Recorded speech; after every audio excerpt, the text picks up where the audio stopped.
क्या आप जानते हैं इस्लाम में औरतों के कब्रिस्तान जाने को लेकर क्या हुक्म है?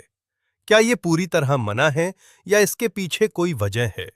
आज हम आपको कुरान और हदीस की रोशनी में पूरी बात बताएंगे। ऐसी बातें जो हर मुसलमान को जानना जरूरी है। सबसे पहले ये समझ लीजिए कि कब्रिस्तान जाना इस्लाम में क्यों होता है। नबी सल्लल्लाहु अलैहि वसल्लम ने फरमाया, मैंने तुम्हें पहले कब्रिस्तान जाने से रोका था, अब जाया करो, क्योंकि ये तुम्हें आखिरत की याद दिलाता है।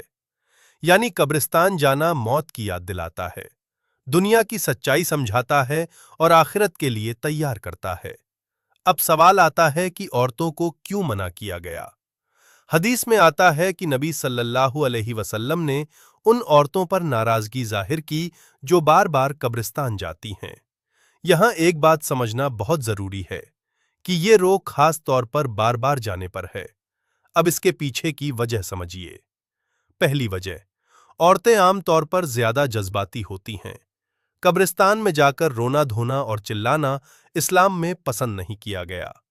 दूसरी वजह, गम के कारण कभी कभी सब्र टूट जाता है और इंसान ऐसी बातें कह देता है जो ठीक नहीं होती।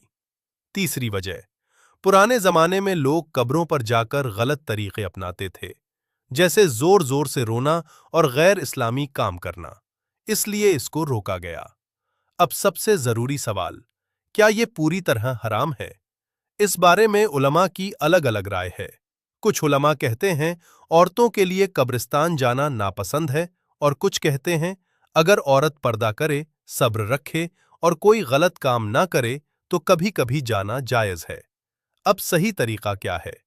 अगर कोई औरत कब्रिस्तान जाए तो उसे चाहिए पूरा पर्दा करे, आहिस्ता और शांति से जाए, रोना धोना और चिल्लाना ना करे और सिर्फ दुआ करे। जैसे ये दुआ, अस्सलामु अलैकुम या अहलल कुबूर, अल्लाह तुम पर रहमत करे। इस पूरी बात से हमें क्या सीख मिलती है?